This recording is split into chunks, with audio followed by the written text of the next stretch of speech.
Hei dit, så det atter her vi har nødvendig parst av Gjerstamål. Og vi det, som vant, Anja Hansen, hun tek seg av at filma og at redigere til så vi tidlig opp. Og så det Ronny Petersson som tek seg av Ljøvenon, og Paul Ferre, og jeg selv Daniel Adol Jakobsen. Og atter det, en affær, så får jeg spille på hva det ligger hånd av Gjersta og det. Ja, det nekka som en kvinna skriva i til mig. Og som hotag med. Hon sier takk Paul for oppmuntran. I hotisjen av hæson uttrykken hon. Etter.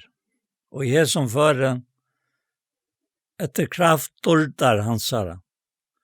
Det størst at det så, annars var løydelig vevn. Og så tekker hun til det som skriver stender i Efesos brev og tro i 14:16. Tog det bare knømøyne for feiren hon. Fra hånden hever alt, som feir øyter i himmelige gjøren ansøyt. At han etter rydtjedømmen dårdar søgnar, skal djeva ter, at vi anta hans styrkest, vi kraft og innvars menneska tøynen. Og her stendte det, her hadde hun gjort personlig til mågen, at han etter rydtjedømmen dårdar søgnar skal djeva at hit, vi kraft, vi anta hansara, styrkast, vi kraft og innvars menneska tikkara. Og jeg husker om dette her i samband vi Efesos brev og tro i. Tog det ber til okkur nekka som ligger så av metalja lengt borster fra okkara vite eller forstande hva vi så nevna til, tog at jeg skal lese til som møyne vi Efesos brev og tro i. Og han sier her i Efesos brev og tro i, ja, tog det både knømøyne Paulus fengt Krist Jesu for tikkon tid høytningar. Om tid annars har hørst om husalte vi tar en nøye gods og mer given til tikkara, at vi åpenbering hver løgntarmal med kundkjørs, så som framan undan stått av å skriva. Jeg tog kunne tid til å lese til, skilja, kunnskap møyn om løgntarmal Kristus som i faren og nattalien ikke var menneskebøtt noen kundkjørs, så som det nå i antan under åpenbæra høyde av apostlen og profeten hansara. At høytningene vi og arvingar, høyre vi til likame, og jeg parst vi og i lyften og i Kristi Jesu, vi evangelien. Tjener tesser i våren etter tar en nøye og god som given, vi veldig av mått i hansara. Og jeg husker om dette her i samband vi, det som vi mulig affæra komme nå og synder, da grønnlig jo det. At dette vil dolt fra opphavet allra tog og atta, som nå åpenbæra Paulus, jeg bæra okkon høytningen om tog at Peter var jo apostelen til jødene, og han, Paulus, gjørtest apostelen til høytningene. Ja, det altså, mer man leser så brøven til Paulus, mer fæta man lukka som til komplekset, eller innvikla i uttøy, at vi slipper opp i parst. Vi tager det for givet, og det etter håndene givet, men det ikke alltid være så, det det som han sier her. Vi tar steg, altså, som de som i hetninger, eller ikke gjør det, fullkomlig utenfor alt det gode som God har lovet sånne falskje. Men, som han sier, nå løndamal i avduk av God, og fra byrjan har atla til at vi andre eisen skulle slippe på parsta. Det reisende, hvis vi leser langer en avvis atlan og i Heson, nettopp Heson, at høytningene kom inn. Og det stender i fotland til det langstans, det var ikke, ja. Og så stender det her, og lytter frem alt, ja. Det han sier til at nær som allra minst Här vi tog över ödlen höjlövån, av ödlen höjlövån, var hända najgiven, att kunnkjera höjtningen om evangelium av den särskilda rykdom Kristus. Og at oppløse ödl om hvordan hushalt vi landarmalen, og fra evig tøyen har vært fjalt, og i gode som alt har skapt, fyrir han markfalte vursdom og gods, nu vid samkomne, skulle være kunnkjørte tikkene og valten i himmelen. Hette evig fyrir atlan gods, som har fullferdig i Kristi Jesus herre okkara, og i hånden har vi derve og etgång vi alite, vi trunner jo han, og tog beget ekonomiska med seg møte av lojen kom øyne fyrir tikkom. Der jo høyur tikkara.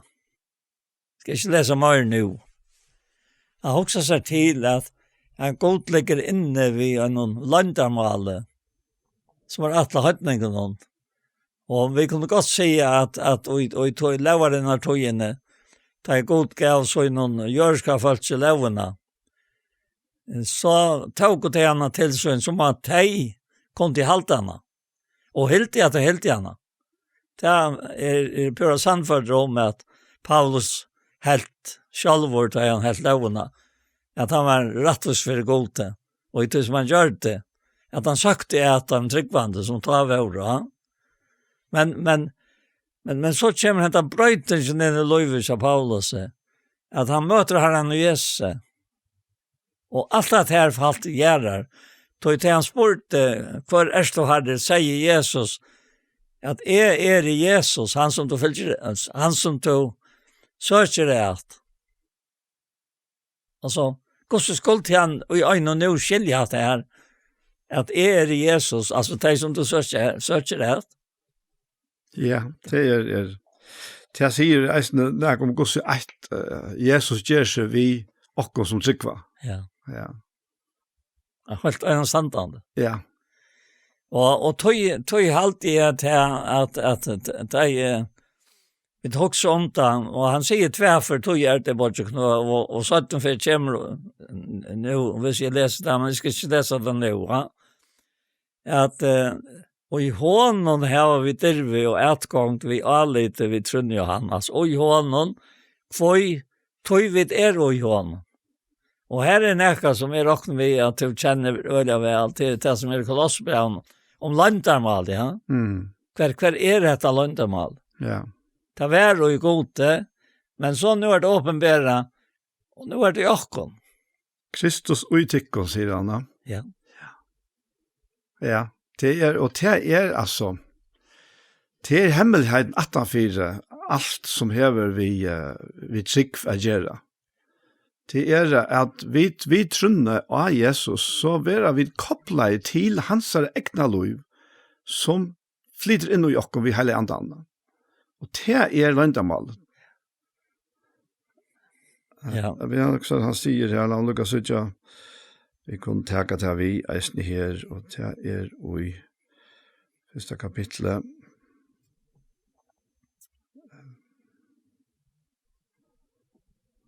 Ja, han sier her at, jeg kan lese fra vers 24 i første kapittel Kolossbrevet, han nå gledes i løyingum og innom 4 tikkon, og til som enn vantar og i Krists løyingum som i holdt mun med tåla oppfyllelig enn jo for likam hansara samkomna.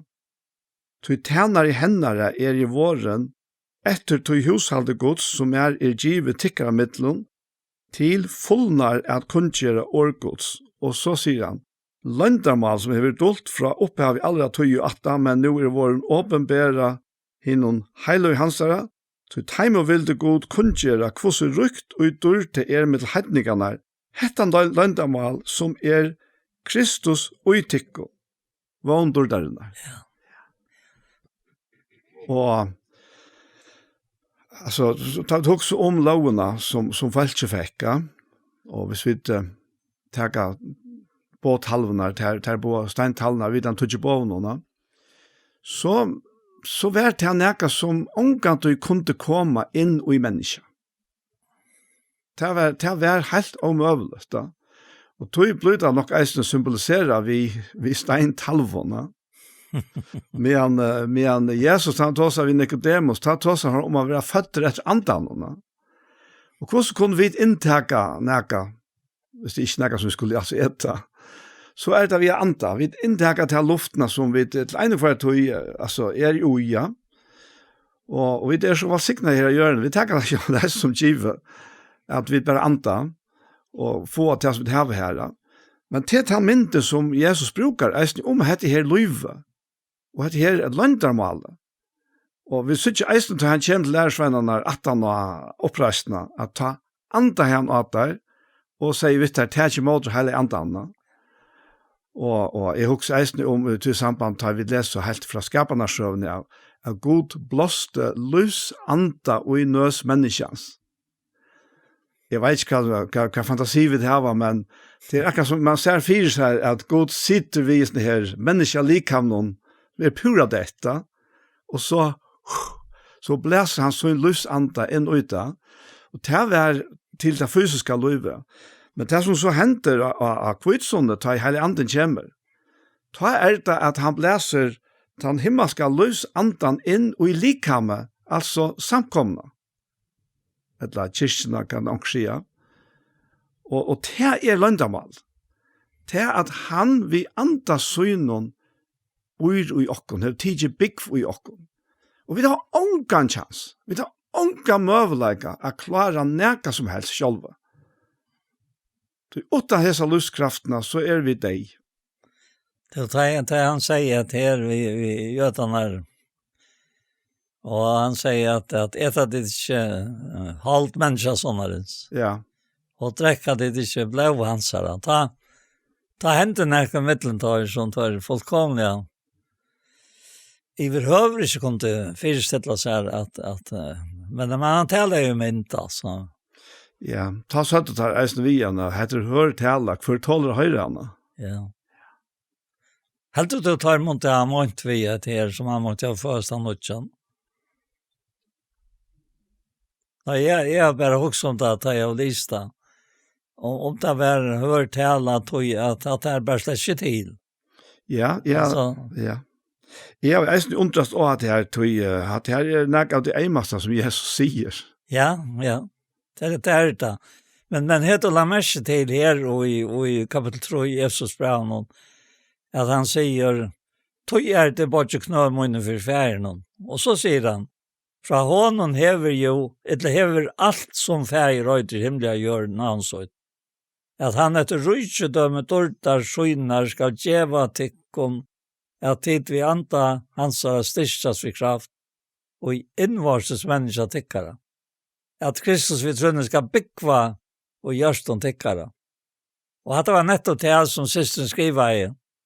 Att det här efter rydsedöme tortar skynar skal djeva tikkon at dit vi anta hansara styrstjas vid kraft og i innvarstes människa tikkara. Det är kan säga en annan kvinna skriva jag det här. Men alltså det var otroligt ärligt att jag av med dig nu läste om att och hon gjorde det personligt. Så jag fallt akkurat som om att hon sitter här och jag fallt det så att kanske hon följer ett lån gitter ett lån hon undrar man Paul har teachat att tillsyn vi har så här krafterna alla som man är alltså just det bevosta Ja. och tydligt det så levande för mig och det Herren vill Akkurat, ja. Ja. och så är det här att det rådfäst och grundfäst fest och kärleka kunde vi ötlån in en hejlova vara menta fäta hvor bröten långt och dubten och hatten ner och känna kärleka Kristus som styr upp om allan kunskap fyra att det kommer att fyllt vi alla är fyllning kost det är nätt det här som jag också säger på och så är det här att to rådfäster och grundfäster i kärleka kanns vi ötlån in en hejlova vera mentra fäta hvor bröten långt och dubten och hatten ner. Alltså det var skriva en hatt som vi inte sagt om att det är pura och möjligt. Men han skriver att som det kan möjligt. Vi ötlån. Ja. Och så hetta som jag har lagt mest till så gärna att hetta vi öllon godsbötnon som Paulus säger i Filipperbrevet i havet tikkon ta menar vi öll godsböt. Det kan man inte om det är en samkommet eller det är atlar eller det är allt kyrkjelige som du säger Johan, ja. Det är alltså det som trycker Jesus. Det är öll oj som skapningen någon som vet det oj. Är det det? Jo. Det är helt tydligt, och det är nämligen löndamålet. Alltså annars är ju tryckven så hade du inte tarvat tryck. Hvis det inte var längt ut om det som vi fäta. Nej, nettopp. Men så har vi ju också också med det här. Så tryckven löje till in och i skilja andans löndarmal. Alltså till döms och rambrevnen detta ständer här och i kapitel 8. Jag vet inte vad vi skulle be om som vi gör. När anten självor ber för oss om vi så får inte kunna sägas. Självor anten. Och så kan vi mer och mer. Nu ber han. Och det vill säga att han ber alltid. Ja. Och i ötlån här som tryckvande som här var hos anta. Också där tid. Och vi antar någon kom kärlek hos och jag kan görs.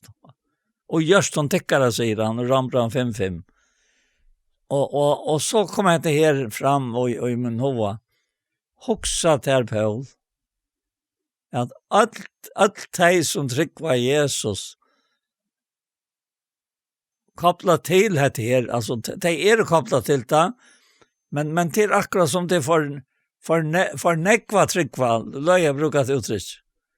Och tog klarar man inte att koppla på det. Men Her är det vi ötlont av tryckvant. Och så ändrar han vi att säga, men honom som äntrar göra mer än allt. Hur snägg vi det? Ja, det är det. Alltså, han underritat av Jesus. Honom som äntrar att göra mer än allt. Längt ut om till vi ber att skilja.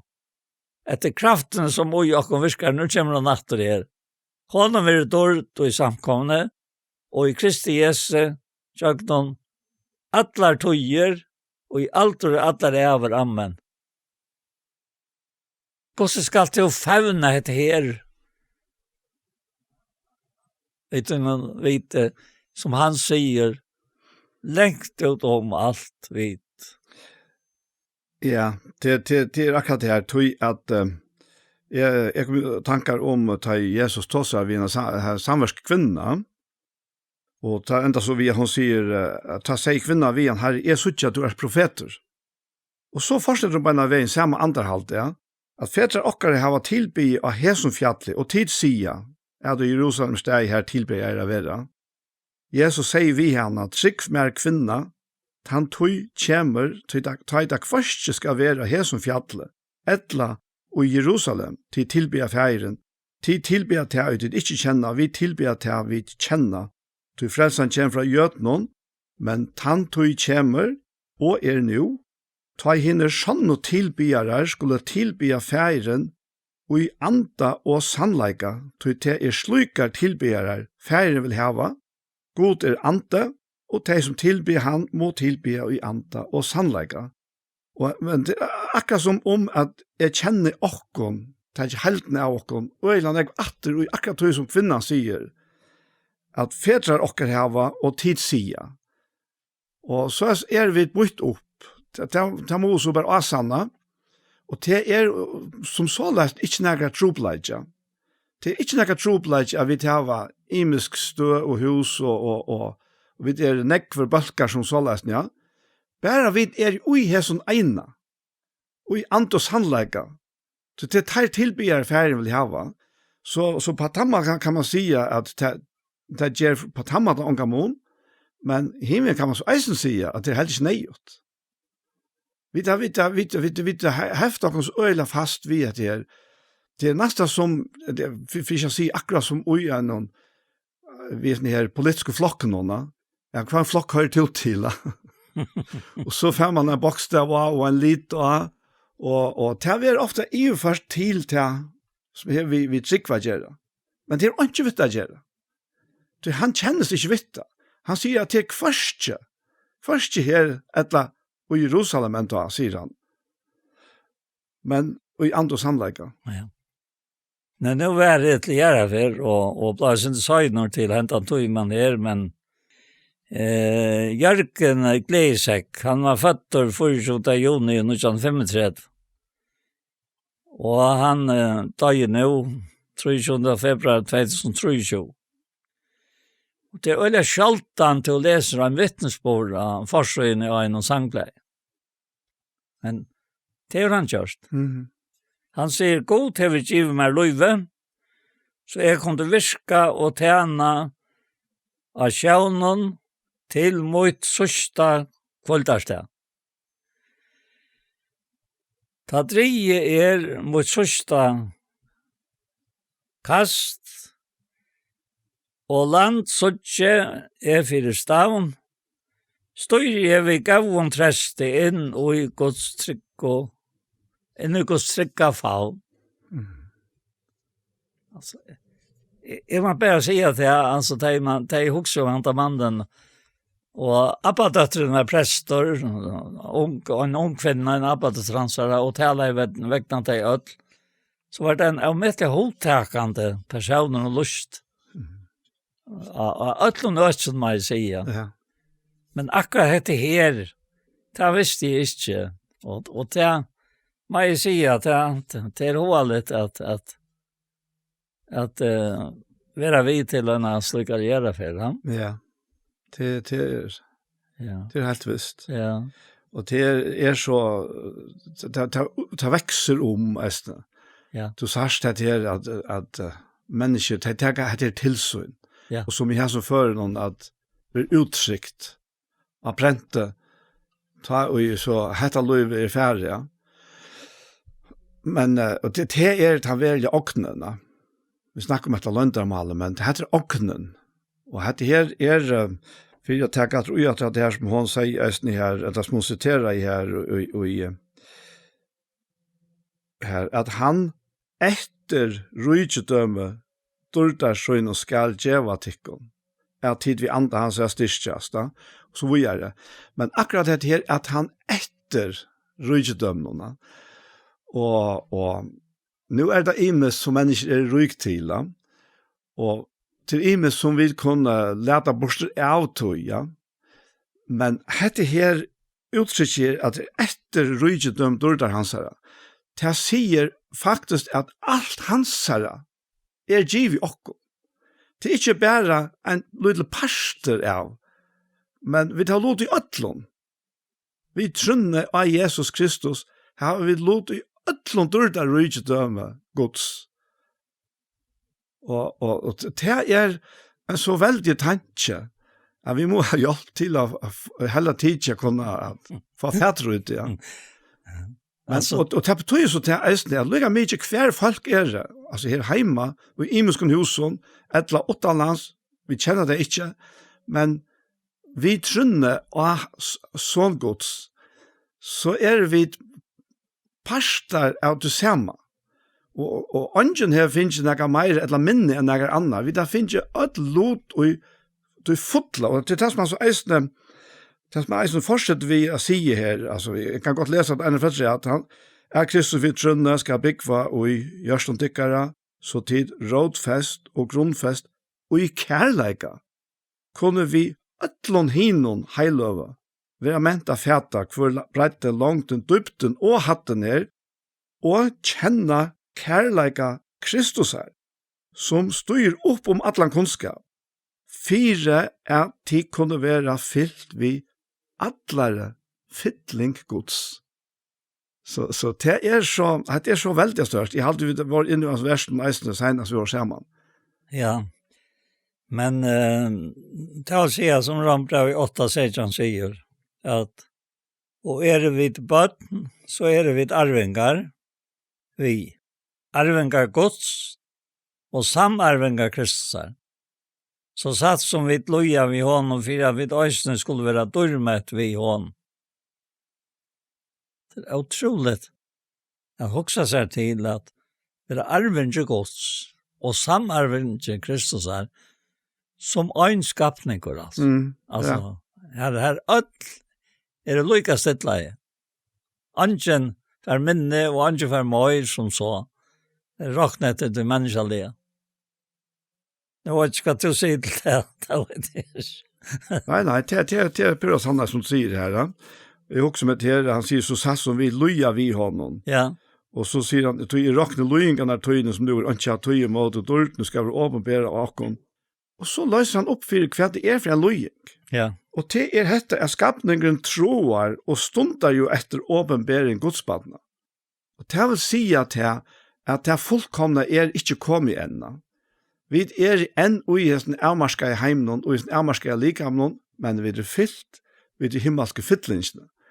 Og så kommer løtan, da han sier, så sier han om den skapningen, at han var jo lagt under fafongt, ikke vi vilja så noen, men for hans skuld så leie han under henne, og i vogn om at skapningen vi skal være løster og tralt om forgangelig leikans til dårdar fralse Gudspadna. Vi vet jo at alle skapninger til samme soffar og hever verst til lykkes nå. Og dette her knyter faktisk på at det er løyingene som er i tøyene. Ja. Ofte har vi et linte til at kasta av åkken til som er årsøk til at vi løyer. Det kan vi rølle en vigeskifter som gjør at du løyer, altså. Sånn at Men så den hevda trøsta med at det skjerger ikke om. Hev du en rødt hjerte, hev du en fyrtjøvende sinne, og vilt at alt skal gløya vel, vi alle mennesker lykker mye hvor det er, så ganger det ikke tiver. Det avmarker ikke til en låt og i disse dårdene. Det kan det kvarst her etla. Men hentan avhaltande løyingen er at vi mekniska liv opp til, etla vi mekniska få det godt så godt som vi gjerne ville hafta, og vi annor. Altså, grundarleie og fytlingen og dørten og alt stendur ikke vanta fyrir at minka tøyna vekt. Nei, det gjør det ikke. Det er faktisk at det som eisen er løyingen tja ødlom sikvant, ja. Ja. Vi er pastorell nekva matar avmarska, ja. Og det er eisen ting som vi ikke får gjort vi sjálva, som ikke ligger i okkar håndton, men som du sier, vi er innvarstes løyvnån, innara menneskene, så er vi pura frals. Så er vi pura fru, ja. Men han hvis du tenker det som han sier her i samme brev i første kapittel, ja, så sier han her i vers 11, ja, vi kan godt tenke fra vers 6, og tenke herfra. Han sier, til alle henne elsker og gods som i rom er kattla, heiløv, nøye vittig og frie fra gode feir okkara og Herren Jesus Kristus. Fyrst takk gode mun og vi Jesus Kristus fyrir tikkun öll, at trygg tikkara tiltikkin allan heimen. Tøy god som og i andamun tjene og i evangelien sånn hansara, vittne mot hos utan uihald minnestikkun, og alt tøy og i bønemun bi at mer tog til endans einafer skal etnast, etter vilja gods koma til tikkara. Tøy mer langest sudja tikkun, for at jeg kan lete tikkun få parst og i ankrare antallige nøyegave, så tid kunne styrkjast. Jeg mener vi at jeg ikke tikkun kan være luvgaver saman vi tikkun, vi felles trygg okkara, tikkara og møyne. Og dette er en sånn brennande innskje etter at vikka horisonten, den antallige horisonten, at han tryggvand her, og Jesus fører noe om, men det er 4,8. Han kunne ikke være sammen med okken her, men en av skal alle flokkene samles da. Ja, men allikevel, av en underfotland hatt han oi okken, og han øyer okken, da sier han i 4 Korinthbrevet kapittel 6, Jag vet att det är inte att det är om tempelalliantans Ja. som god bor i och att det är inte stickar ägna och att det är dörstkäpt. Det tog ju god i lika med tyckare.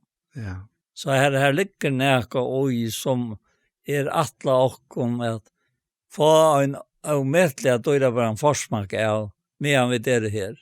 Ja. Ja. Och det är den här bönen alltså som Jabes bier långt ta ut höjen, ja. Att hej to vilja rumka landamarsk moin, ja. och han bier ut hans stil, alltså han önskar att bliva vuckavare och i fätan och så skilda vi till det i gossera. Och det var det som Paulus ville. Han ville till att allt sikvande skulle alltså faktiskt bliva vicka i sån andlig horisont. Tänk bara på att det här men ur millet sände han båt till Efesos och lät den äldste samkom komma till syn. Tada kom till hans och säger vet att det vita hur ätfirmoin har varit med stickare alla tøyna från första dag kom till Asia hur är tant herran och i all emjugleika vi tar hon och i frestingen som kommer av med vi till att jödarna li etter mer.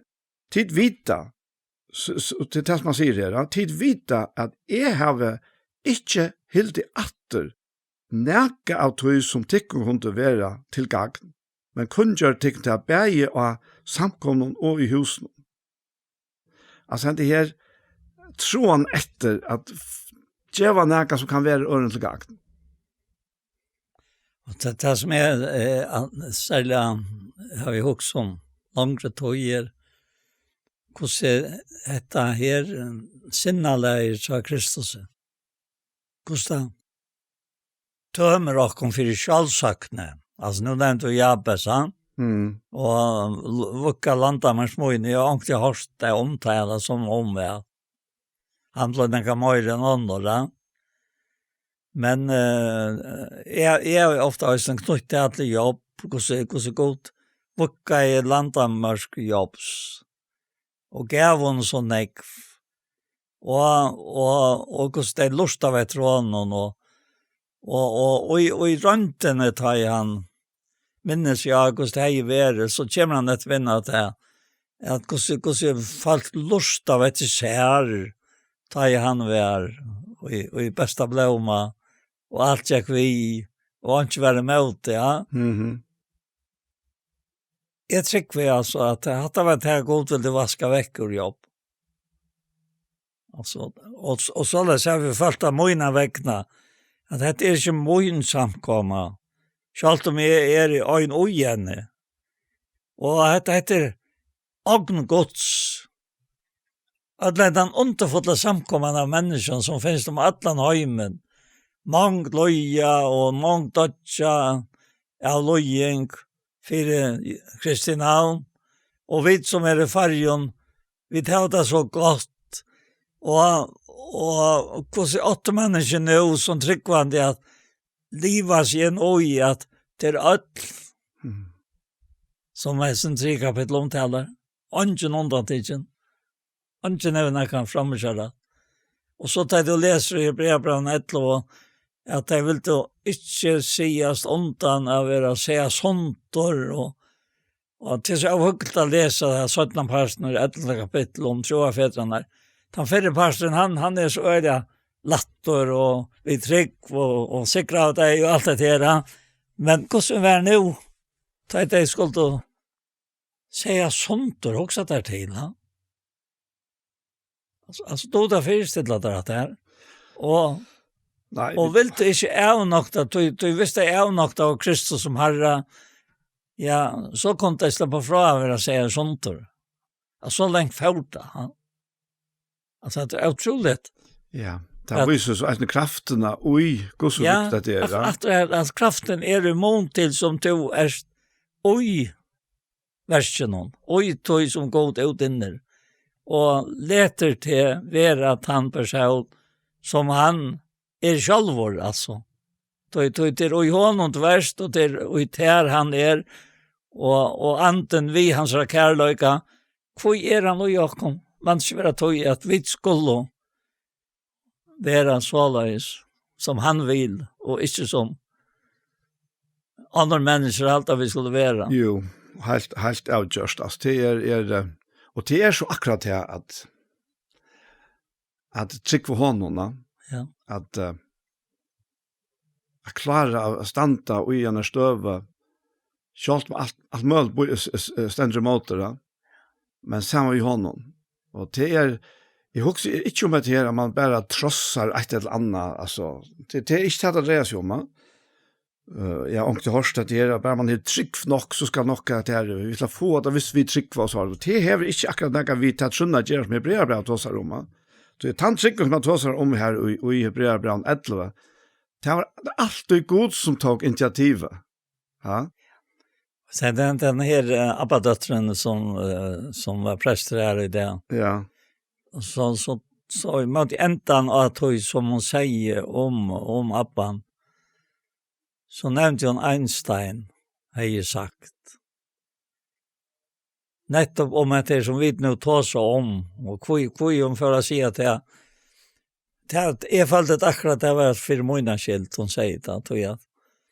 Hon säger att Appesøyn var så løyes at det dreier seg ikke om hansara trygg. Så sier hun.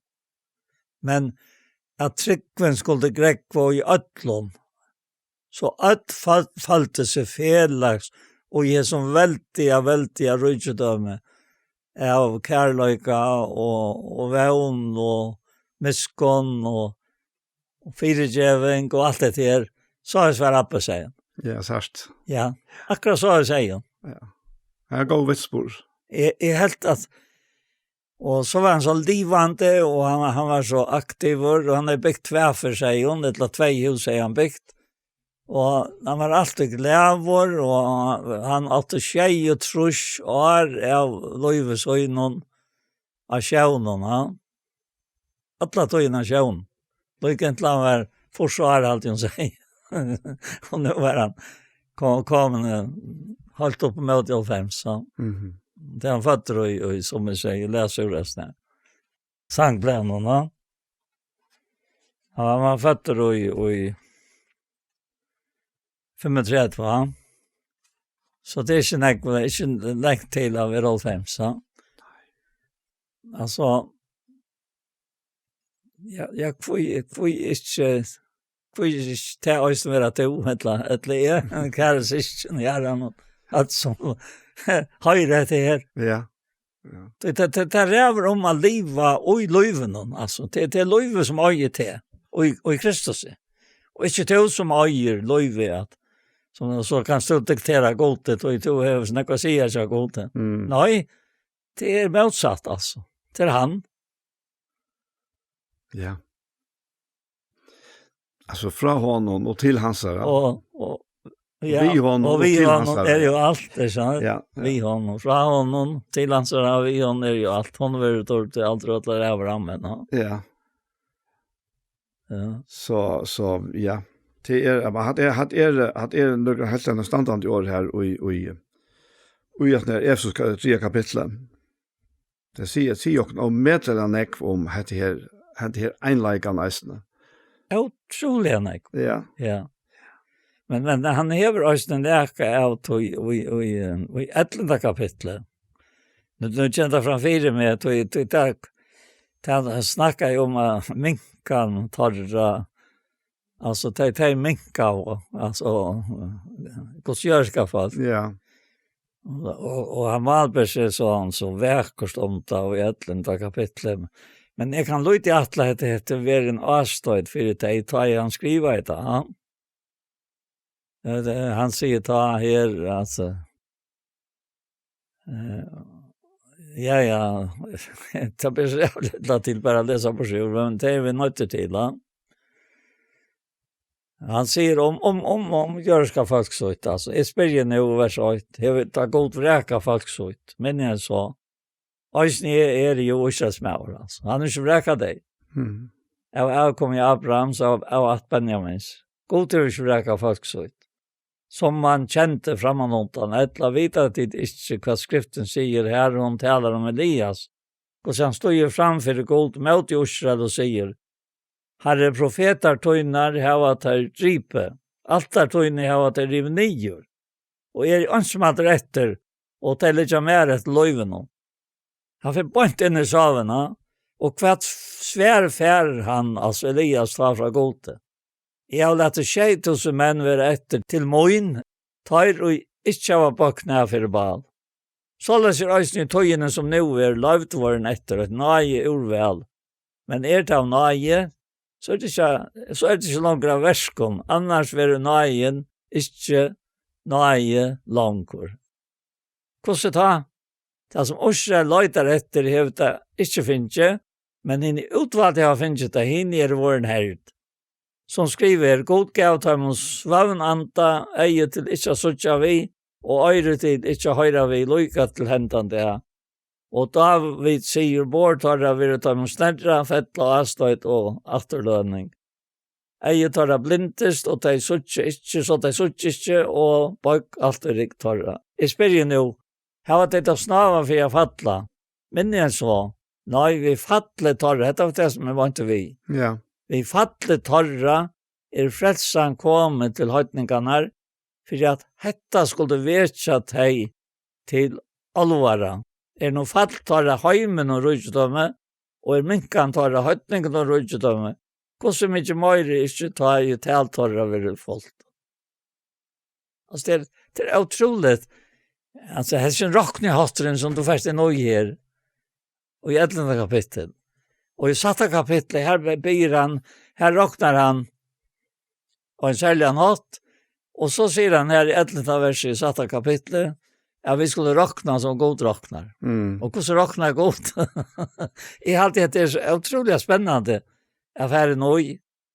Tog at dette trångt til å være ferdig nøy, fire et.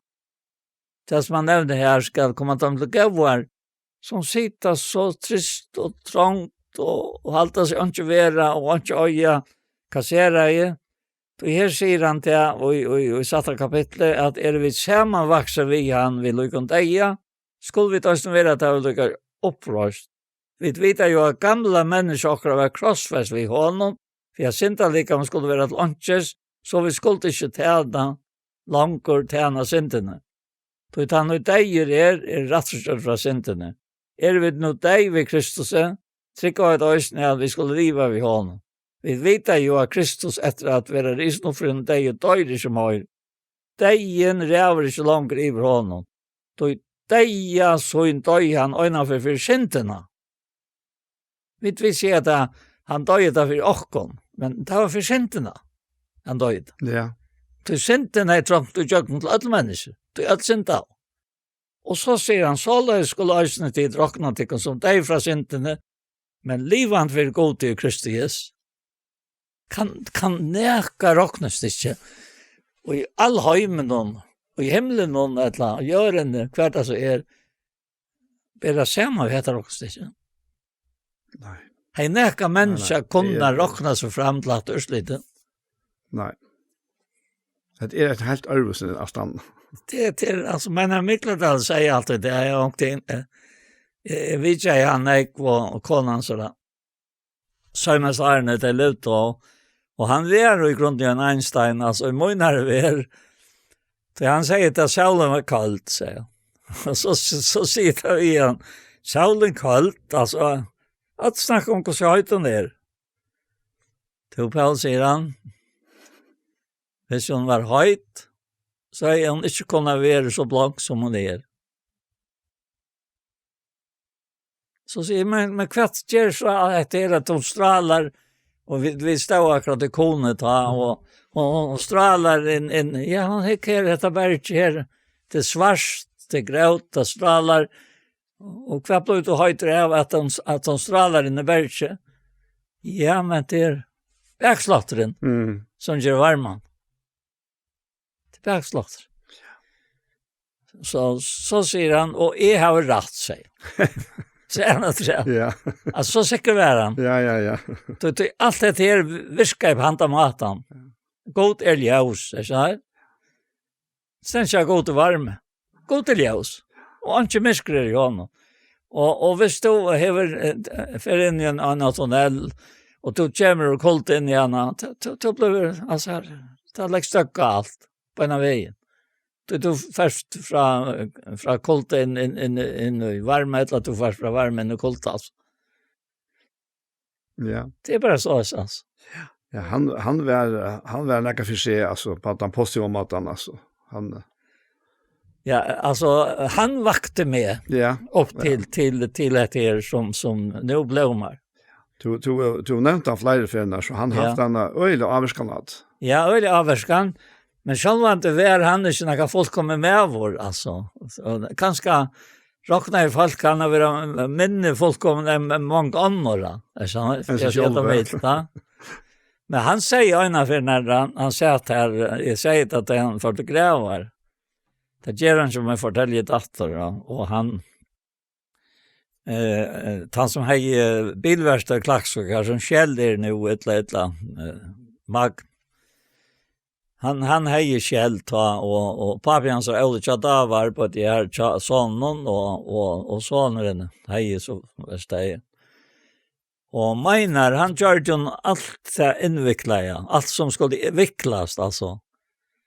Dynamier och allt det där som skulle vicklas.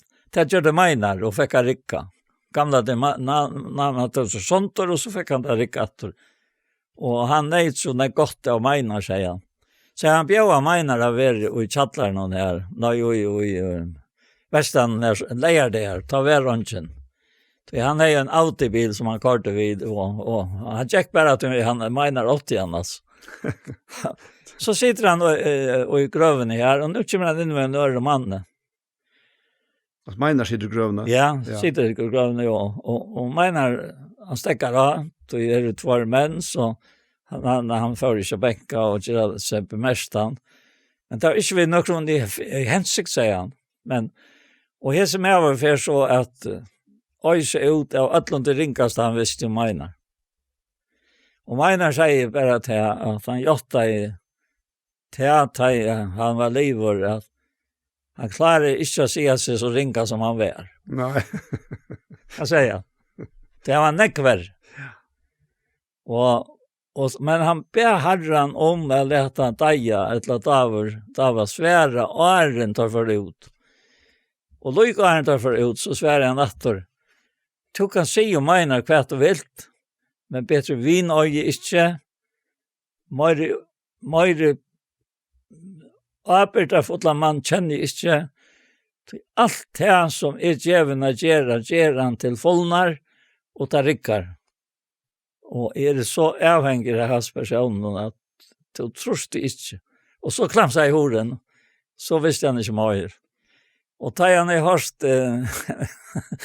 hörst att det jag säger att han säger till han visste inte vad hände sen. Han visste inte vad hände för att då i löt han säger att här har det i åren motvis hinom. Han fann sig själv en attor sätt han i kursen till sig själv. Och han riktar ner han här eller han gick ner han här runde det visste han inte. Så hotäcken blev han avhesen här att han var värre än några andra och gav det. Men han kom till livet som en människa och jag viner som davar. Ja. Och vara sån avhälten alltså som en människa. Och det var allt gott till fyra takt. Alltså, man säger att han fortalt det till er. Jag blev så gripen av oss ner och så tar jag menar. Och han var till sörsta togen av raktaren. Konan sa för ären. Och så skulle jag tala. Och sen som vi kallar bara dig. Han har fortalt för mig till som menar. Som menar jag fortalt sig här om det som hände. Menar jag omgått fortalt mig. Okej. Självor. Nej. Och så råkade vi att jag var fyllt man världsfyllte. Och så fortalte jag till er om menar. Och da jag sa mig attor, da vinkan sier han, røpte jeg, Allt som du säger från mer och menar var satt sig. Mhm. Han är horstat. Ja. Ja. Men ofta är vi så härveliga att hvis vi höra kjelt om folk, så då var vi inte ordentliga att rockna dig så när som ett oj att rockna dig. Så det har ju röjsning herran till. Det är klart, ja. Och täcka dig till ockorna. Mm. Jag huxar på ta i folk säger hatta om ockorna Ja.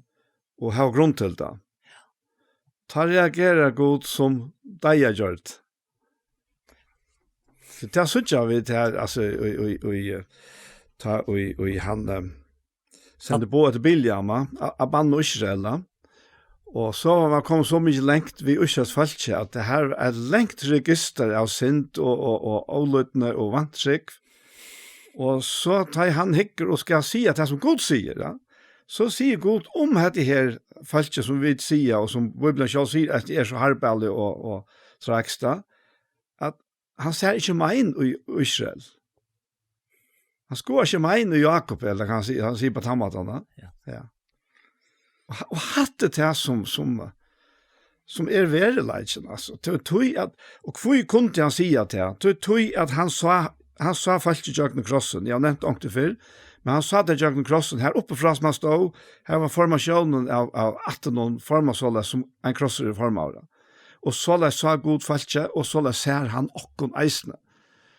Og selv om vi själva sier, som mener, som han tar seg om her, Janne, at det klarer ikke en gang å si alt det her ringa, som vi vet själva om okkon själva, så sier god noe helt annet om okkon, til han ser okkon i jøgnen sin elsker jeg sånn, og jøgnen til blå som rann av Golgata, for okkar synder. Så det er virkelig veldig. Jo, ja, nu nämnde det. Jag är råkna vi att du kom vi alltså verset. De fjärde med oss på 3:21.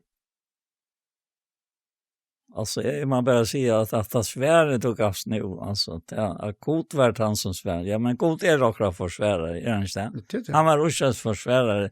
Där läser vi det i Rombraun 1, akkurat som vi läs. Han är inte negativa tankar. Men att ursäkt för det han till svik och tro på allt det här. Kan kunde inte göra det. Han har utvalt dig till sitt jörka folk. Akkurat, ja. Och vid hans antaliga folk. Och kunde detta passa upp Israel ta ett öven. Hvordan man kan möjligt vid det han som Kristus är li och blött för berget av jöten och laken. Jag har med oss på 3:21. Och skår han Aurat och Jakob. Og ser han møyden vi Israel, Herren god, han ser vi honom, og fagnar rov som for konkel jøva her. Hoksa der til? Ja. Hoksa der til? Ja, så. Og hva det som hendte vi bilen til han ikke slipper å si det? Han sier det her, vi Balak. Da ber han fram ljøsøyt vers 18. Og sier røys til Balak, og høyr lust etter mer til sånne skippor. God ikke menneske, så han skulle døye. Ikke menneske av baten, så han skulle enkra. Skulle han sagt nek, og ikke gjørst det. Skulle han tale, ikke fullførst det. Gods bad som høyrer i det. Du kan skal ligge lok, du kan skal føle til svoja fyrir nek, og helter at det oppe på det. Så løser god ikke. Sørst du, jeg signer meg givet. Han hever signa, og jeg kan onka venn djeva tog. Og jeg skår han Aurat og Jakob. Og jeg ser han møyn vi Israel. Herren god, han ser vi honom, og fagnar rov som for konsul over her. Altså, det er helt, altså, at hesen tanka gängren så att det gamla tankar gängren ska komma fram och i ljuse så tolje tojene så god ser sitt folk och vet försöma att sätta oknen oj hur känns är okkon och loja ske av toj här är löven som god slätt chattla. Nej. Det är akkurat ja. Så men lång arna där då ser tulje tøyne, ja.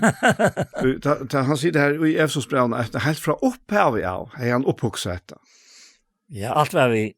Allt var vi, ja. Ja, allt var vi. Det var inte vi. Nej, så det, ja. Han var ett kvarskapen kan göra, och han minns att vi är ett oss då. Ja. Ja. Det är helt säkert. Nej, det är så väldigt till att, och det är gått snöja. Ja. Och det är gått snöja som knyter oss samman i verkligheten. Så vi kunna vara så dundrande och enig om allt med himmel gör, bäj görest och andalest alltså. Men det här som knyter oss samman, det är nöjen och i evangelien om Jesus Kristus. I nöjen och i Guds hjärta som Jesus köpte med ta dejans myskorsvarsta krossen han bär. Han bär dejans myskorsvarsta. Ja. Grunden han bitche. Nu allt mot alle da. Vi krossen fjalt litje om stormor sjusama. Og i känslon og i taren glättes menka stund. Da med bara för att gläd upp. Vi baugen här. Så fajet orda vi. Ta nai noikos hjärsta som Jesus köpte med ta dejans myskorsvarsta. Og krossen han bär. Grunden som vitje nu allt mot alle da, vi krossen fjalter litt, om stormor brusama, og i känslon og i taren glättes menka stund, og i öttna av röjum baron, vær täta og outrygg grund. I kvölte ta kjente mun sal var lött og glä, ta strøy at og vente for alt mot møtas det. Ta salmen bakt var bliven, lät god men suttja fa, betre grund var given til moina bytja. Ta nøye noikos hjärsta som Jesus kjepte med ta dejans myskos svarsta krossen han bär. Vust ma menkan lære samme enn om fri øye bæra ta eia seg at det. Så at tøymen sal og vuikor, to god om skiftest øy, om hjärsta mot ens vuikor, om menkan sier nøy. Och så där tid. Ja. Ja. Ja, det är virkelig vad signa. Och detta att alltså att akkara ivand stövetäkan ska släppa skalla om det dårtar rycket tjänast har den över attlocken ut till falske, utlockar najsischen, ut till allt. Det är en väldigt skaj. Att läta till det är så snöjande sätterna i lättja frusklökan och i evangelien och Guds fria attland. Det är. Ja. Lujer ein limer, lujer allt likam, ja. Jeg minnes det, da jeg var helt unger i Klaksvøk, jeg var akkurat byrja av og jeg røste meg opp i mittlen stålene her.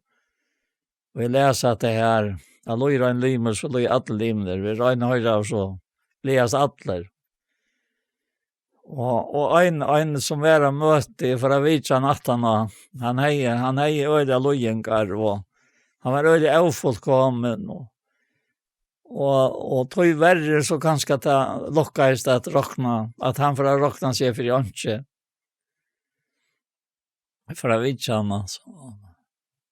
Og den sikning fløy til meg bare av som versen og det jeg lyser, og sagt noen år om at det tors for seg, det en lojer av okken, loja vi honom, så det menkan mer tors først, gledast vi taimon som det gonger vel. Men skriften sier, så loja atler, og så gledast öll. Så det ser godt da. Ja, det är sannhet. Ja. Och kvar kan råkna det ut, alltså. Kvar kan göra för att sättlista av oss här. Det är bara till att råkna till som Herren råknar. Löjda han. Så gör det rätt.